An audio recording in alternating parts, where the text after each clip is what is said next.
kita meyakini mayoritas, bahwa rahmatnya Allah Ta'ala itu mayoritas, Islam juga mayoritas, kita merasa saat di pondok ya kumpul orang Islam, saat di terminal kumpul orang Islam, yang jalan kumpul orang Islam. Coba kalau kamu pakai eksklusif, terminal begitu cabul, itu fasek kabeh.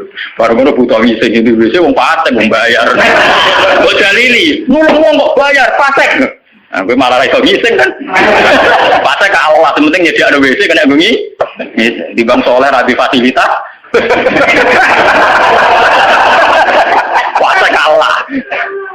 Jadi contoh-contoh betapa eksklusisme, satu perasaan eksklusif itu menyesatkan. Allah sendiri terbuka rahmati wasiat kulas. Lah kulase ini lebih dekat mayoritas apa minoritas? Lebih dekat teori apa? Mayoritas. Nah, makanya saat ini kita ngaji nih, ya, bahwa panduan Nabi untuk mengikuti mayoritas itu secara syariat memang sudah benar, dan setelah teori rasional teknis juga sudah benar. Cuma kan saya harus menyampaikan ini lewat ngaji, bahwa ini bukan akal-akalannya Gus Bah, memang ada di kitab yang diyakini sahih, yaitu kini kitab Muslim. Muslim itu dua kitab, yang satu paket dengan Bukhari nopo Muslim, dua kitab yang diyakini sahih setelah kitab buah. Ya, dalam keyakinan mayoritas orang Islam setelah kitab buah adalah kitab Bukhari nopo Muslim. Dan lewat kitab sahih ini sampean tahu bahwa panduan mengikuti mayoritas adalah panduannya Nabi. Paham ya? Panduannya sinten? Nabi. Mulane kiri-kiri ngalim-ngalim Jawa juara bejoban, umumnya wong nganggo hem. Ini biasa umum wong. Karena mereka tahu betul pentingnya mayoritas, pentingnya tradisi mayoritas. Mereka jarang orang-orang alim memaksakan jubahan, maksudnya paling kadang-kadang pas Jumatan bin macam, tapi ini mohon ya wong tertentu jubarang gitu, wong alim. Narapati alim kata, tapi jubarang mau dapat terus. Wong alim-alim kali beru mesti biasa-biasa lah. Panas. Tergugat ya tenang. Sing umum-umum mawon. Mohon terus akan saniki lah. Ketika kebenaran itu ternyata tidak sesuai dengan perilaku pejabat atau perilaku sebuah pemerintahan itu kayak apa? Nah ini terus babu wujubil ingkar alal umara fima yukhalifu syar'ah wa tarki qitalihim ma sallallahu wa nahwi dzalik. Ini panduan bagaimana ketika kebenaran itu benturan dengan pejabat-pejabat yang korup, yang salah, dengan hukum-hukum pemerintahan yang salah, itu gimana? Ini langsung kalau baca hadisnya. Bahwa saat demikian kita wajib ingkar tapi tidak harus perang. Gula wajah. Haddatsana Haddad bin Khalid, haddatsana Hammam bin Yahya, haddatsana Qatadah anil Hasan, Ad-Dubbah bin Mihsan, an Ummi Salamah, anna Rasulullah sallallahu alaihi wasallam. Satakunu umaro fata'rifuna wa tunkirun. Faman arafa bari'a wa man ankara salima. Walakin man radiya wa taba'a. Qalu afala nuqatiluhum qala la ma sallallahu. Ini panduan saat kita sebagai orang soleh ngadepi pejabat-pejabat yang nakal. Saat aku bakal ono sapa umaro, pira-pira pemimpin, pira-pira amir, pira-pira pemimpin. Pemimpin ini bisa pejabat, bisa pemimpin kultural, pemimpin ormas, wae pemimpin umaro jamu amir. Fatarifuna mongko kenal sira kabeh tapi watung kiru nalan ingkar sira kabeh. Kowe iso kenal tapi ya ingkar karena ya mungkin perilakunya sing enggak bener. Faman arafa bariya. Faman mongko te sapane wong arafa gelem kenal sapa man bariya mongko bebas sapa man. Maksudnya kenal yo terus iso milah-milah mana yang baik, mana yang buruk. Waman te sapane wong angkara iku ingkar sapa man, salima mongko selamat sapa man. Kowe ra kenal bupati atau gubernur atau pejabat sing korup sing nakal. Iku sing ingkar selamat. Lah sing ra selamat apa? Melane mati korupsi ini iku. Walakin man radiya wa ta. Walakin man radiya, tetapi ini sing ra selamat yo rido cocok buat apa ya anut wah cocok pintan to. Mergo untuk bagi bagian. Wis ta rumono ton biasa wae. Biasa wae perkara ngene ae. Walakin man radiya napa? Wa ta. Lah ini antike Nabi. Beliau yaitu tadi ikut mayoritas. Nabi ditanya, "Qalu ketika kita melihat pejabat yang mungkar, yang enggak bener, afala nuqatiluhum? Ana ta ora merangi kita hum ing umar? Napa boten diperangi nawon ya Rasulullah? Kudeta mawon." Ora dawuh sapa Nabi, "La ojo." La ojo. masallah selagi mereka iso sholat. Ini menunjukkan gitu bahwa ini loh, ini hadis sahih bahwa ajaran Nabi untuk melihat kemungkaran itu tidak ada yang ajarannya itu disuruh revolusi pakai kudeta itu tidak. Apalah nukotin jawab Nabi apa? Wah jangan. Apa tidak kita perangi ya Rasulullah? Jawab Nabi apa? Jangan. Tapi nanti Nabi itu hanya punya syarat satu, lama sholat selagi pejabat-pejabat itu masih sholat. Ini ngaji kelas tinggi, amun salah paham. Kenapa Nabi hanya minta syarat satu sholat?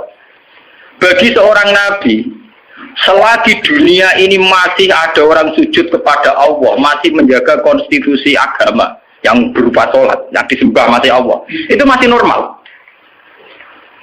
Mungkin pejabat itu punya kesalahan, dia korupsi, dia menggencet rakyat, dia apa.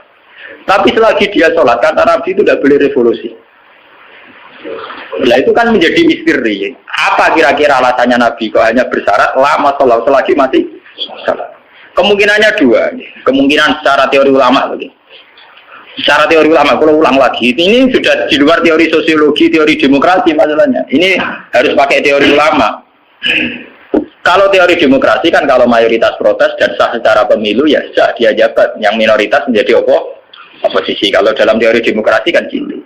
Cuma kalau namanya teori demokrasi kan kalau satu Indonesia maling semua terus partai maling mayoritas ya yang jabat harus maling.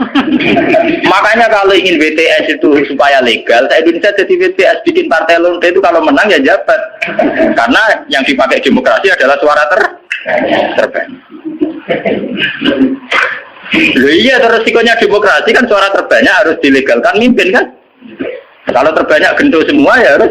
Makanya preman kemarin kalah sama jenderal kan dia kurang solid, dia harusnya orang jadi preman dulu semua. Bikin partai preman kalau mayoritas ya harus ya jabat. Nah ini saya bicara tentang teori ulama. Kenapa Nabi mensyaratkan jangan kamu revolusi, jangan kamu kudeta selagi mereka masih sholat. Bagi seorang nabi, bagi seorang ulama, bagi seorang wali, selagi makhluk yang di dunia ini masih bertautan dengan langit, bertautan dengan Allah, berhubungan dengan Tuhan, itu masih dianggap normal. Masih dianggap normal. Bukan benar loh ya, normal. Karena ya wa ma khalaqtul jinna wal insa illa liya'budun. Makanya caranya harus sholat. Karena masih normal. Artinya seorang nabi itu tidak jagal-jagal amat ketika seorang yang nakal itu masih sholat. Seorang yang zina masih sholat. Karena masih sholat itu artinya masih ngaku eksistensi Tuhan. Artinya dia masih ngaku eksistensi apa? Tuhan. Karena sudah fase tidak sholat itu sudah tidak ngaku eksistensi Tuhan. Dia bisa kecelok komunis atau ateis atau apa saja. Lebih parah lagi. Itu kenapa sirinya, kenapa dosa syirik begitu tidak diampuni, dianggap dosa terbesar. Karena memungkiri eksistensi apa? Tuhan. Selagi orang masih sholat itu ngaku eksistensi Tuhan. Ya teman saya ingin pikir. Nah, tapi korupsi kan menyengsarakan rakyat. Korupsi itu menyengsarakan rakyat dalam konteks rakyat yang nggak punya ketahanan. Karena misalnya APBD dikorupsi bupati sehingga tidak ada pembangunan Bantul atau Sleman atau negara mana saja. Paling banter sarana umum yang terbengkalai. Tapi masyarakat yang punya ketahanan hidup secara baik, dia punya pertanian yang baik, punya perdagangan yang baik. Itu pejabat korupsi hanya dia dosa saja dengan Tuhan karena rakyatnya punya ketahanan sendiri. Makanya Nabi berpesan semua kesalahan itu dimulai dari masyarakat tidak punya ketahanan. Alaikum anfusakum la yadurrukum man dhalla idza ihtadaytum.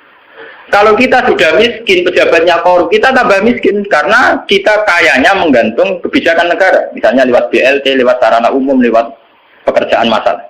Tapi kalau kita sudah kaya, pejabat korupsi itu hanya salahnya dia dengan negara, tidak punya akibat ke kita karena kita sudah kuat.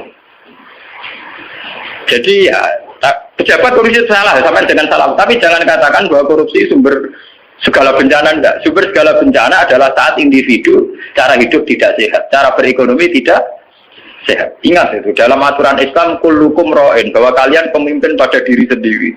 Saat diri sendiri kita tidak kuat, dengan kesalahan orang lain kita rentan. Bahkan saat dimiskin, tanpa dimiskinkan, kita sudah miskin. Kata siapa kalau pemiskinan negara ini karena salahnya Orde Baru? Madun rawat ana sing miskin, miskin dhewe. Roken rawat ana sing miskin, miskin Idam Samawi rasa dolim ning Ruben wis kere. Berarti kekerian ini bukan kesalahan kebijakan pemerintah. Kesalahan SDM kita kan. Memang pemerintah ikut memperparah pejabat, tapi jangan katakan begitu. Sekali-kali nyalakan awam dhewe. Kita ini tanpa dimiskinkan orang sudah miskin. Tanpa didolimi orang sudah terdolimi oleh perilaku kita sendiri, oleh pilihan hidup kita sendiri. Ya orang salah sing melarat kok melarat. Nanti dari kata kula, wah aku bar mergawe modal sak mungkin bangkrut, kowe bangkrut bar modal, aku sedurunge bangkrut.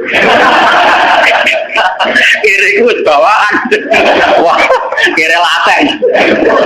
Nih, artinya kira-kira kita ini adikan pejabatnya wis hasil iku yo tetep kere. Jadi Bupati Bantul, Cek Sleman, Cek Diae, ora korupsi lah, sing kere tetep kere. Wah repot, tapi nyalahkan sopo. Tugale sistem pendidikan nasional dirubah nganti ngeluh mendiknas ya. Udah tarik SDM rendah atau sinau tetep bento. Sebelum ada paket-paket UNAS ya wis do bento. Bentone ora salah pemerintah, ora gelem belajar. Apa susah sih ora usah sekolah belajar dhewe maca-maca buku tak apa. Jadi kita ini kan bodoh sedurunge dibodhokno, melarat sedurunge dimelarat. Makanya Nabi itu tidak begitu fanatik dengan aturan-aturan sosial. Nabi sebagai Nabi hanya punya pesan lama sholat, selagi masih sholat. Selagi di alam raya ini masih ada orang yang mentautkan, yang mengkaitkan hubungan hidup di dunia ini dengan Allah, dengan Tuhan itu masih normal. Oleh Nabi dianggap masih normal. Jika Nabi kalau nyurati raja-raja ya kamu masuk Islam. Setelah Islam kamu selamat. Itu Nabi tidak ada syarat bahwa kamu harus menjadi rakyat saya, pengikut saya itu enggak. Karena ya seorang Nabi itu hanya butuh supaya dia manusia di alam raya ini punya tautan, punya hubungan dengan hukum Tuhan. Makanya Nabi ngendikan lama sholat, selagi masih sholat. Itu kemungkinan pertama. Kemungkinan kedua, Nabi masih berharap dengan sholat itu, kalaupun dia nakal, tidak nakal-nakal amat. Tidak mungkin seorang yang sholat istiqomah, kemudian nakalnya nakal-nakal amat. Karena tidak mungkin dengan kekuatan sholat itu kemudian menjadikan perzinaan menjadi kebutuhan. Menjadikan minum menjadi kebutuhan. Paling aksiden. Kelebihannya orang sholat, kalaupun dia zina itu aksiden. Gak kuat ngempet, kecelakaan. Apa nyabu, gak kuat ngempet, kecelakaan. Dia tidak akan menjadikan kecelakaan atau kesalahan kayak zina minum sebagai kebutuhan. Itu beda dengan orang yang tidak beragama. Bisa menjadikan fisik kebutuhan, minum kebutuhan, nyabu kebutuhan. Kelebihannya agama adalah sebuah kesalahan itu hanya aksiden, kecelakaan, kepleset. Mulanya dalam bahasa tasawuf darani kepleset. Dia berkomitmen anti zina cuma karena sebagai manusia tahu kepleset zina. Dia anti narkoba, kepleset narkoba. Dia tetap anti kemungkaran sebagai manusia kepleset di kemungkaran. Itu beda dengan saat kita ateis atau komunis. Kita dari awal tidak percaya surga neraka, tidak percaya Tuhan, tidak percaya sanksi. Maka semua kesalahan ini ada salah, ada benar.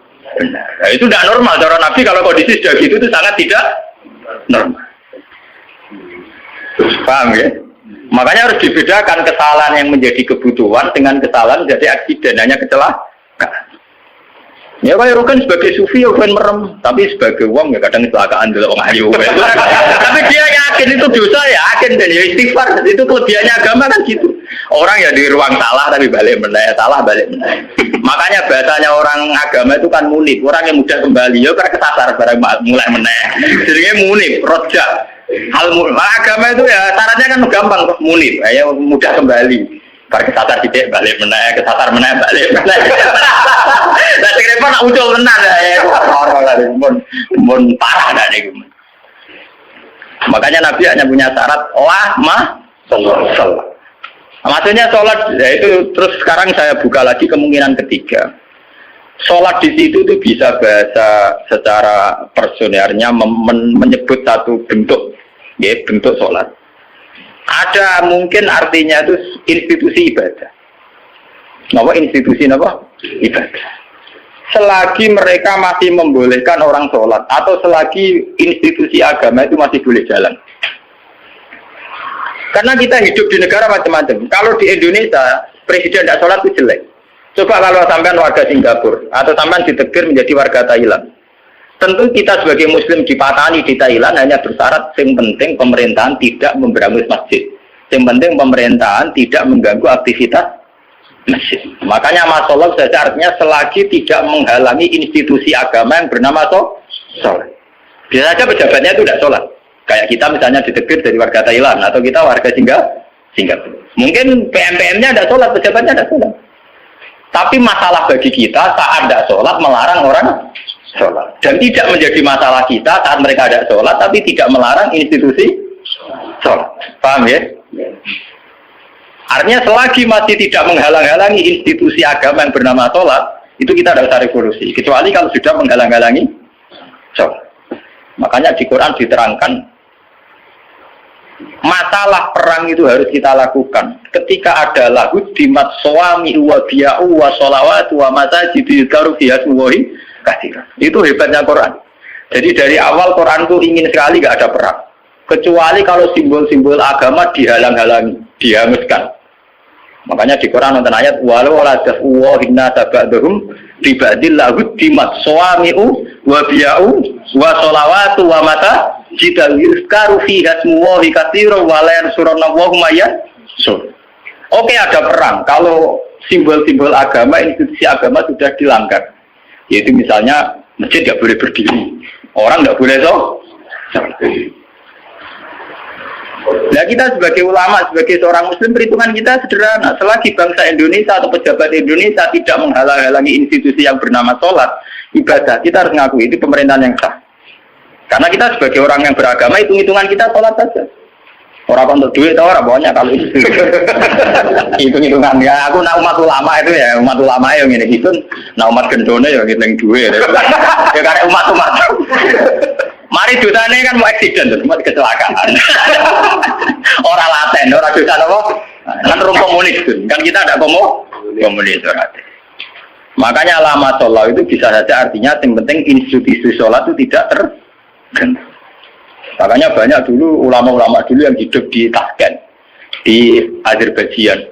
Dulu Imam Bukhari itu orang mana? Sampai kira orang Bukhari itu orang Mekah atau Madinah? Tidak, dia orang Azerbaijan. Sekarang ikut Tashkent. Makanya kalau kitab-kitab dulu namanya As-Samarqandi. Samarqandi itu Tashkent. Sekarang kalau tidak ikut Ukraina atau Azerbaijan, makanya kawasan sana di Bukhara. Itu dulu ya biasa saja mereka punya raja yang tidak Islam atau apa. Biasanya taruhannya raja itu baik, tidak menghalangi orang sholat. Makanya dulu Nabi ketika di Mekah ya biasa hijrah ke Habasah ke Ethiopia. Saat itu rajanya tidak Islam. Nabi mengira diperlakukan secara baik. Artinya saat Nabi beragama tidak dilarang. Ternyata di Ethiopia, di Habasah saat Nabi beragama dilarang. Artinya ukurannya itu tidak harus Islam. Tapi yang penting saat kita beragama tidak dihalang-halangi. Paham ya? Dalam tarikh kita kan begitu tuh. Makanya Nabi perhitungannya satu. Dalam kekecewaan kita terhadap pejabat, terhadap pemerintah, yang penting jangan ada kudeta, jangan ada revolusi yang berdarah-darah. Lama sholat, selagi masih ada sholat. Makanya kemungkinannya itu kalau dalam konteks Indonesia pejabatnya sholat, kalau dalam konteks non-Islam, yang penting pemerintahnya tidak menghalang-halangi orang sholat. Misalnya kayak di Amerika, di Eropa itu kan masih banyak yang baik, itu masjid tetap boleh berdiri, aktivitas Islam boleh. Itu masih normal ya. Dalam pandangan Nabi begitu itu masih apa? Normal. Nah, lewat ngaji ini biar jenengan tahu betul bahwa sebetulnya kita sudah punya panduan politik. Ya panduan politik, panduan sosial itu kita sudah punya dari Nabi. Ya masalahnya roh tak orang tetap dan roh kita tak orang lagi tak ulang, tak ulang. Mulanya kita ulang. Pentingnya ngaji ini biarnya kita tahu. Sebenarnya panduan-panduan itu sudah ada. Nah, bodohmu orang dibodohno wis bodoh lha iku malah perkara. Melarat dene tim melarat wis napa? Belum melarat ngenteni tim melaratno wong. Jadi keren. Mau aku buang perut mari dhuwitku dibodohi wong keren. Tawangane marate ngenteni dibodohi. Wah, mesti sampe ora tau ana sing bodohi wis malah parah. Ora tau dibodohi, ora tau bisnis kok melarat. Subhanallah. Melarat sing apik kok. Ngenteni dibodohi. Wah, misalnya jadi kiai yang ngono di rival politik dijatuhno lagi jatuh keren, jatuhnya ngenteni dijatuh orang sing jatuh tau wis blesek. Mau jatuh ngenteni sing jatuh tau kan lumayan, tawangane ana sing dikambing hitam. Mau bisa jadi kiai gara-gara disaingi ku terus ambles. Orang harus nyai kok ambles lah. Mana jatuh sing terhormat, melarat terus sing ter. Sopan tidak urip. Jadi walakin marrodia wata. Kalau pada mater sopo sahabat apalah nukotilu. Mono ora merangi kita ing Umar. Jabe Nabi kolala, gak usah revolusi, gak usah perang mah. Sallallahu alaihi wasallam. Al-Fatihah.